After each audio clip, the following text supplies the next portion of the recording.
Got it, yeah.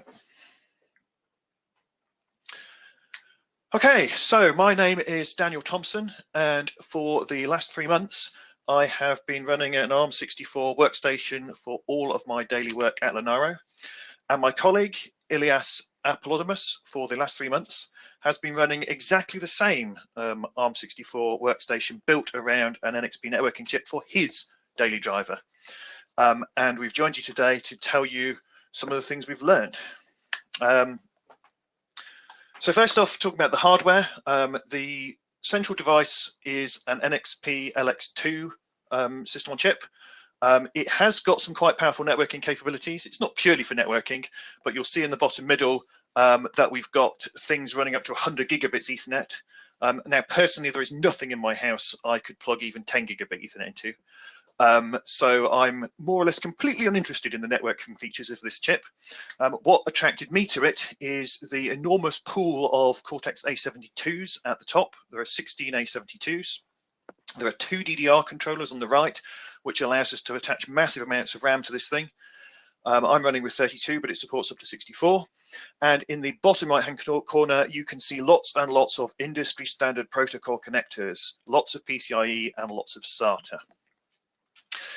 And I'm sorry, we can't do it down on this one. This is what Solidrun have built from it. This is their diagram, and it's showing a COM Express Type 7 board in the middle, which mounts the processor and 2 SO DIMM slots. And if you roll around to the right, you'll see the PCIe capabilities. That is an M2 slot with 4x PCIe, which allows you to get full speed to your NVMe or any other PCIe device you want to plug in there. And you have an 8x PCIe open back slot, which allows you to attach essentially any standard PCI peripheral that you wish. Obviously, in my case, I've got a graphics card. Bottom of the diagram, you've got the back panel. That's the micro SD card, 2 USB 3, and a gigabit Ethernet. There is also lurking in that corner the SFP Plus that allows you to attach very fast Ethernet PHYs. I have not plugged anything there because, like I say, even if I plugged in a PHY, I'd have nothing to connect the other side to. So I have not used any of that component. And in that area of the board, also, there are the 4 SATA channels that allows you to attach a massive amount of storage to this device if you wish. And Solidrun are actually a little bit humble because they omitted to mention the additional connectivity we've got. We've got standard front panel connectors and more USB. And on the bottom corner here, there is the debugging and automation connectors, the micro Bs. So that is either an FTDI USB to UART bridge, which gives you access to a serial console, or it can be an STM32 based, what Solidrun call their micro BMC, which has access to power and reset lines for power on and off. It has access to the same console as the FTDI. It can directly manipulate the SPI-NOR to reflash the device remotely, and it has access to I2C, which I think primarily gives you access to the RTC. So you have got capacity to use a USB hookup to completely automate this board if you wish, absent firmware, of course, which we'll talk about later. And then finally, if you've been in the ARM ecosystem a long time, you might like to know that the PCIe is not broken. It's not an ARM problem, PCIe, it's an embedded problem. And the problem is that on embedded platforms, the PCIe is only usually tested with a 1x Wi-Fi card, which just means a bunch of registers. And if you attach anything that's not a bunch of registers, such as a graphics card with its massive amount of video RAM, you tickle bugs in the PCIe infrastructure that were simply not tested or not intended to work by the vendor. So it's very important to note here that PCIe is not, as far as we're aware, broken in any way on this platform. Okay, so summary of the good and the bad. Obviously, we've been attracted to it because it's powerful and stable hardware. It's got Cortex A72, which, among other things, means we can execute all 3 of the ARM instruction sets. So you really can do all of ARM on ARM with this platform. And it's completely standardized in its form factor and connectors. It's a mini ITX board. It goes into standard PC cases. The fans are connected with standard connectors. The heatsink is a classic Northbridge mount. So if you try to get Northbridge coolers, you can replace the cooler. The USB headers, front panel pins, all are there to design and work with the classic Mini ITX case ecosystem. There's a couple of small points that we don't like. There's no back cutout panel, which means you simply get extra ventilation rather than something to stop your children putting their fingers in. And the 40mm CPU heatsink fan is phenomenally noisy. I don't know of anybody who's using this board as a daily machine that has not replaced it, either by replacing the fan or the heatsink or both. There's a couple of small hardware issues as well. So the micro BMC reset line doesn't actually work on the early generation of boards. I'm told Solidrun will fix that in the the current release of boards. And the biggest, most ugly problem is that X16 cards don't necessarily detect reliably, because the way PCIe works is there's presence detect lines, and in the case of an X16 card, the presence detect line is hanging out the back of the open back slot, and there is simply no way to electrically discover that a card is connected. That's only a problem because I haven't yet found a way to force the software override or hardware override to force a detection, which in reality means you reboot a few times until it detects your X16 card, or you use a riser that has a different presence detect mechanism. If you've got a 16 to 8x converter, for example, that converter should be a surging hot plug detect to avoid these kind of problems. In my case, I'm running an X1 NVIDIA card, which has a similar effect. So firmware. There are several packages of firmware available for this board, including 2 fully packaged turnkey builds available from Solidrun themselves. So that's their vendor EDK2 implementation, which is an EFI ACPI firmware that allows EFI compliant boot from USB SATA to NVMe and probably from MMC and SD card. I've seen it in the boot lists, but I've not tested it. It has PWM fan control, which takes the noise down just a little bit, but you still want to be thinking of a new fan. And it supports what I've put in air quotes as overclocked memory profiles. I say overclocked because it's a bit of gamer marketing. You can buy 3.2 gigahertz motherboards and 3.2 gigahertz RAM, and they still pretend that they're overclocking the RAM, despite the fact both were sold to you on the basis they would run that fast. Excuse me. Both sold to you on the basis they would run that fast. So whenever you run faster than 2.4 gigahertz, it's called overclocking, and we can do that. There is also a vendor U-boot build, which is solid and reliable and works very well. But like most U-boot builds, it does not provide any device tree, which means interoperating with distro installers and distro ISO images is a less pleasant experience. You have to have quite a lot of domain knowledge to know how to inject the device tree before you do any installation. Upstream status, U-boot is mature enough to allow Honeycomb to be used as a development platform to develop new U-boot features. I'm told it doesn't include quite all the comfort features you've got in the vendor U-boot at the moment, but they're on the way. And EDK2, I am told it is a work in progress, but I have not been able to investigate how far the work has progressed. But it is all open source, so these things can be coming. Straight, very, very strong bit of guidance is if you like your firmware to just work, use EDK2. It works well, all the distros boot nicely, ACPI solves a number of interoperability problems, and it's capable of driving the graphics card, which means that the distro installer will appear on the display if you've connected a graphics card. So if you like things to just work, that's the one to use. And a final note on the firmware is that it is currently undergoing certification for System Ready ES. There was a talk about exactly what System Ready ES and SR are yesterday.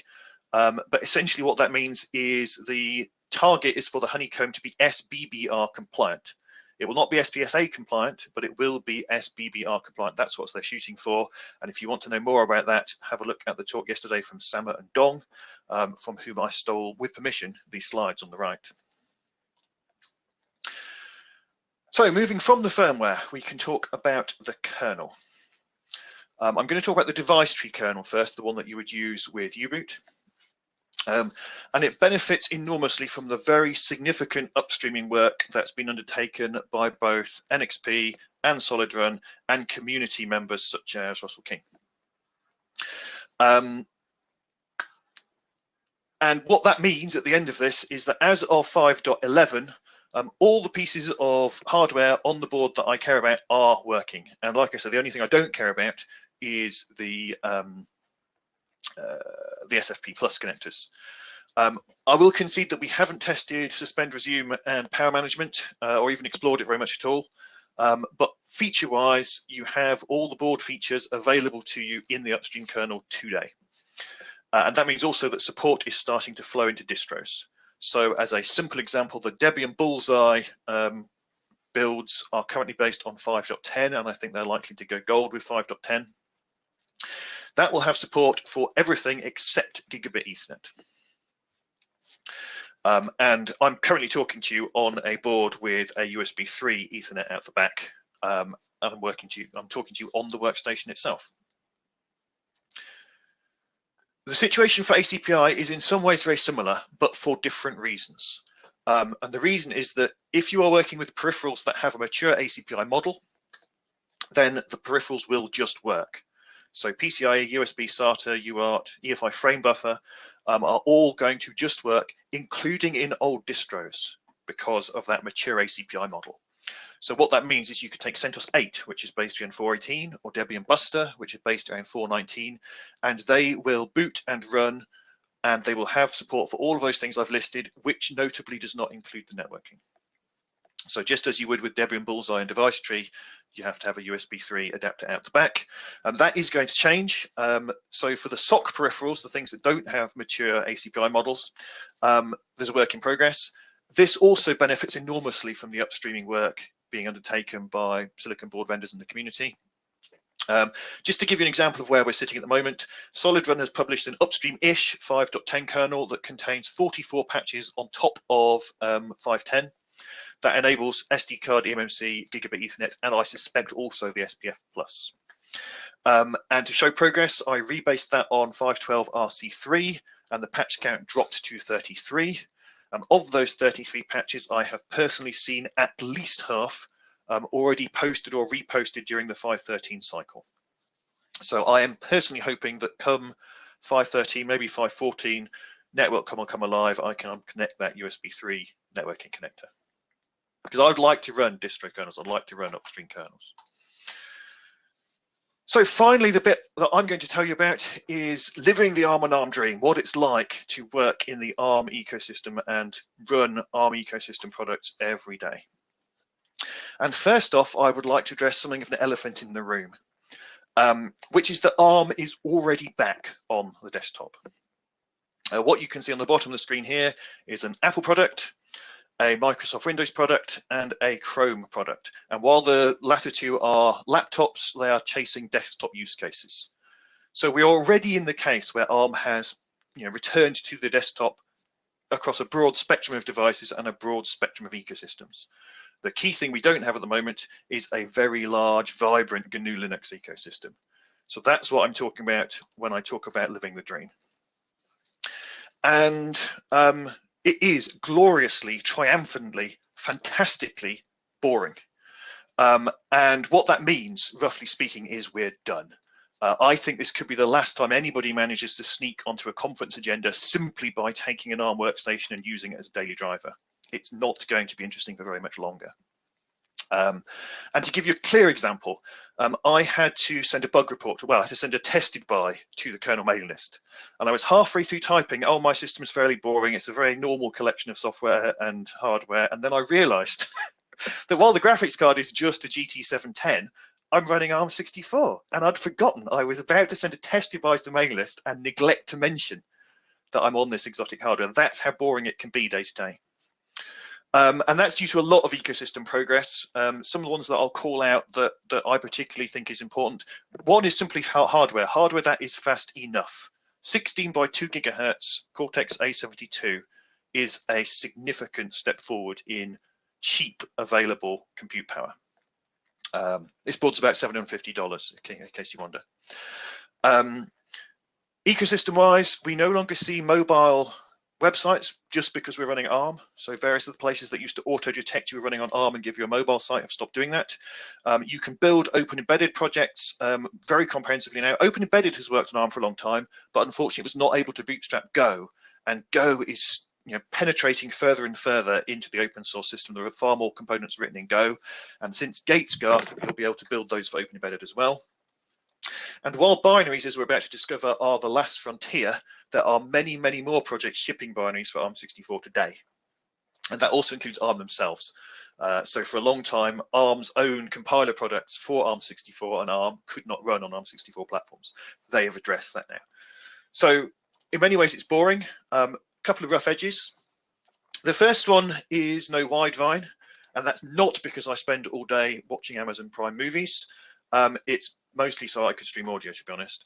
And I have a simple workaround, which is I own a tablet. However, there are some issues. It would be nice to have Widevine working, to be a full member of the ecosystem. Google products and Mozilla products themselves normally ship with Widevine, but when they are repackaged by distros, as Chromium or as distro Firefox, distros cannot and do not include Widevine plugins. There's long been discussions of Widevine workarounds on ARM. They've all appeared legally dubious. However, since I wrote this slide, it has hit the news feeds that Raspberry Pi have started shipping a Widevine Debian package. It's a 32-bit Debian package, but this is a 32-bit platform. So I haven't investigated closely, but it may be reaching the point where other parts of the ARM ecosystem are allowing us to do a workaround that doesn't have legal problems. The other aspect that really hurts me day to day is video conferencing. So some of them just work. So Google Meet works perfectly. Cisco WebEx works perfectly. Zoom, which is a big one for me because it's the one Linaro uses, does need some coaxing. And the coaxing is quite a lot, to be honest. The desktop app is not available. Zoom does consider the web app to be a second-class citizen. Every time you try to join a Zoom call, they try to encourage you to download an app that doesn't work.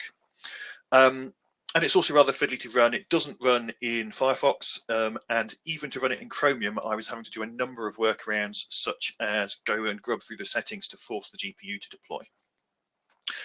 However, worse than that was the fact that Microsoft Teams, I have not been able to connect to any meeting whatsoever from an ARM platform. I don't know why it's not working. It gets as far as trying to connect. It puts the throbber up saying we're trying to get you into the meeting, and then 2 minutes later it throws you out. And yes, there's nothing really to go on there. It's not a clean error. It just looks like a disconnection. I did experimentally run some of the desktop video clients using QEMU and x86 emulation, which did run. You can see them launch, but there is no practical way you could hold any kind of video conference with that performance. So the final frontier for ARM, what I've basically said with Widevine and with video conferencing and everything else, is that the thing we're missing are binaries. The ecosystem, the open source side of the world is done. And I do realize I'm running on an operating system with relatively low market share for desktop use cases and running an architecture that's only just emerged as a serious desktop player. But still, I would like the binaries. The binaries will come with time. They definitely will come. The ones that would make the most difference to me would be Mozilla Firefox, ideally as a Mozilla authored Flatpak, or Google Chrome. Other areas where it's a bit thorny still, things like TensorFlow. If you look at any tutorial that says, how do I run TensorFlow? It says pip install TensorFlow, and that does not work on ARM64 because the TensorFlow wheel is not being built for ARM64. There are workarounds, of course, you can build it yourself, but basically you can't follow the tutorials because the tutorials don't work. And video conferencing, I'd prefer better web apps, to be honest, but something binary that would allow me to join video conferences across the board would make a big difference to me day to day. And that's the kind of full summary that I have. Ilias is going to take up the thread now and talk about using Honeycomb as a development target. So hi, Daniel, apart from the web conferencing applications, another thing that's might be annoying for people is that you don't have support for Slack or Discord or the chat applications that are usable nowadays. Those are lacking ARM64 binaries as well.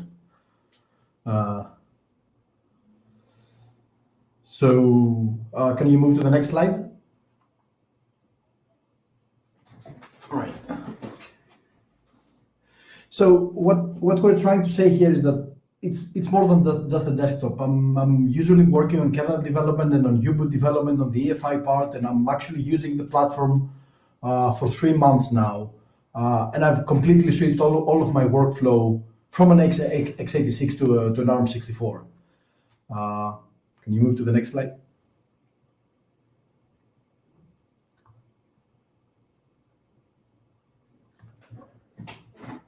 So we've included some compilation times and how much time you need to compile a kernel or a U-boot, just for reference or for people to compare it to their own platforms. But compiling a latest kernel with the ARM64 dev config takes roughly 12 minutes. And personally, it's faster than the Core i5 that I had before the Honeycomb. U-boot is minimal, it takes less than 13 seconds.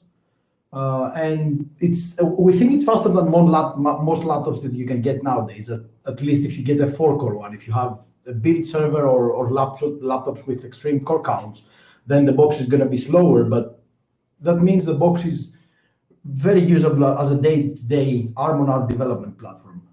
For example, I'm also having to do some open embedded builds, and due to the fact that the 16 cores compared to the 4 cores that my Core i5 has, that yields a significant performance boost on the compilation times. As Daniel mentioned, it has support for all 3 ARM instruction sets. So running KVM is as seamless as it would be, and it's quite fast. You can run multiple VMs with pretty much no impact, mostly because of the fact that we both have 32 gigs of RAM anyway. The last thing is a GL Mark score, and we've included that only to give you an idea of how usable it is as a desktop. So we both have a GT710 as our daily GPU that we use. Daniel's getting a bit higher numbers. I don't know why. It's probably because of the different GT710 model.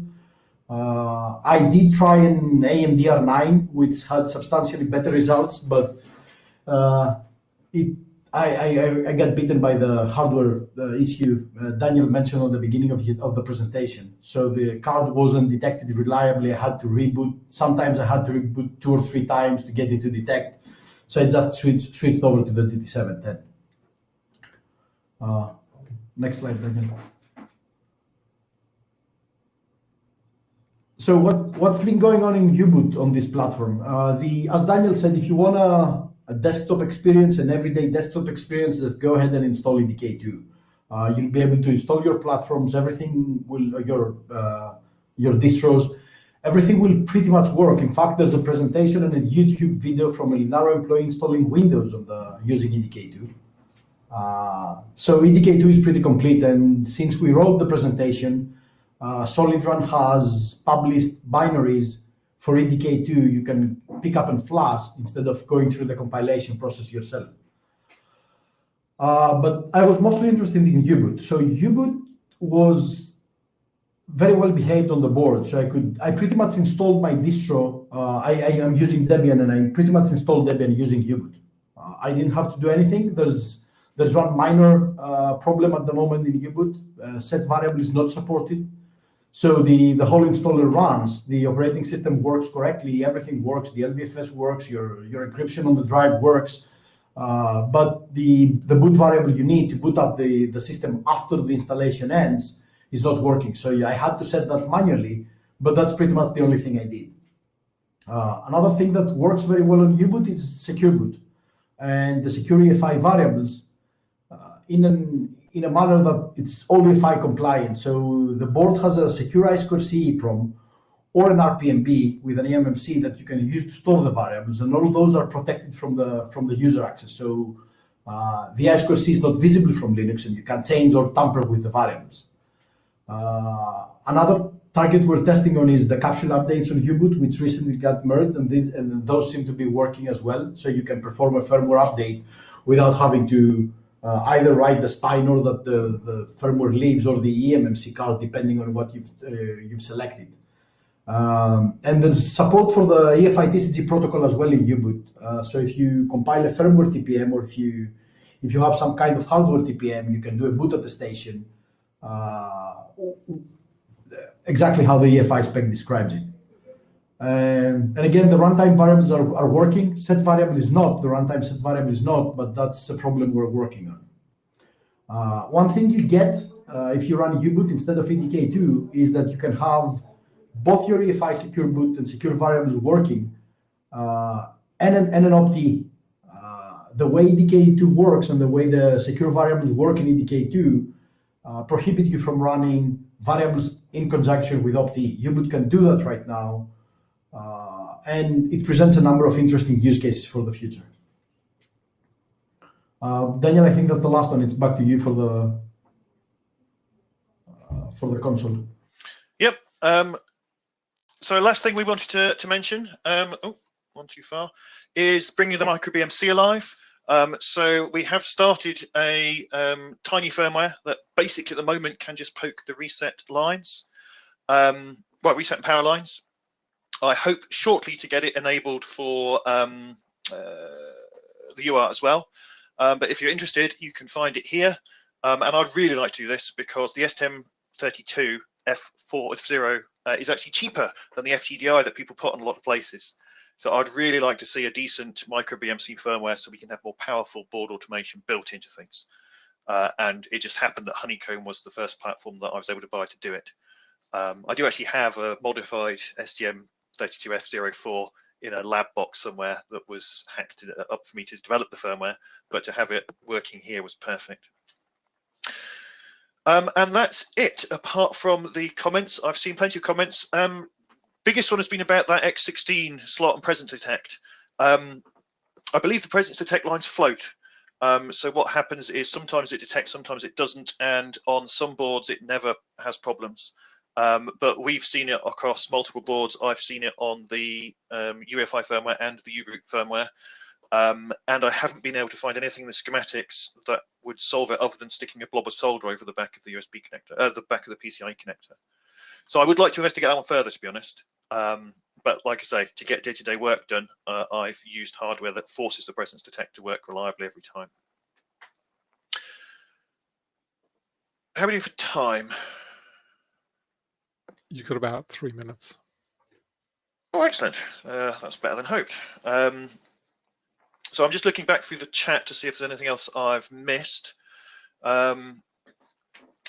Yeah, so talking about the Python wheel stuff, lots of people have said that Linaro publishes a wheel that makes TensorFlow work. That's fantastic, but I don't care because I want pip install TensorFlow to work. That's what all the docs and things tell you to do.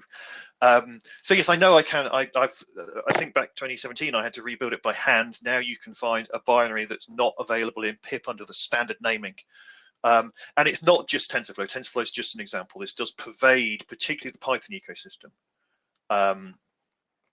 And there are lots of packages that you can't fetch. The interesting thing is that pip denies their existence. So it pre-filters a bit like Play Store does. So you type pip install TensorFlow, and it doesn't even say it's not available for your architecture. It says it's not there, it doesn't exist, which means you have to spend a little bit more time watching it do the download in verbose mode to figure out what actually happened. And then you realize that the package that you're trying to fetch contains binary components that aren't available to you. Python also is quite good with its kind of setup utils and other things to cope with source-only ecosystems. It's not that hard to go and fetch the packages and use the Python tools to rebuild them. But it's a rough edge, and that's what I mean by the fact it's boring and we're done. Those rough edges are now relatively modest things like getting binaries, and even binaries for some of the open source components via proper means are what we haven't currently got, and I think we would like. I don't think I missed anything else in the chat. Just spinning back. Somebody asked about porting RISC-OS. So the hardware is SBBR compliant. So I know Sahaj, for example, has run Windows on it successfully based on the SBBR boot, and the driver set is a bit weak once Windows has booted. And I think you might see the same for other SBBR things. They're assuming SBSA hardware, and this is not SBSA hardware. So whether RISC-OS works or not will depend on what drivers it's got. But if it wants to draw on the EFI frame buffer and talk to USB using the standardized driver mechanisms, it might well come up. It might. It's certainly worth trying, and it's certainly worth trying to make it work, because It allows things like RISC-OS to do self-hosted build at pace. This thing is 7 times quicker than a Raspberry Pi 4, so they're not comparable. They are the things you can do with a build machine that powerful is quite different to what you can do with an embedded board like the Pi. And that, I think, does come to my time, because I can see the time clicking down. So thank you all very much for joining. I will go back and read the comments to make sure I didn't miss anything that I should have been learning from it, because I do often quite find some bits and pieces here. But yeah, thank you all very much indeed for your attention. Thanks, Ilias. Thanks, Daniel. Thank you very much. Thanks, everyone.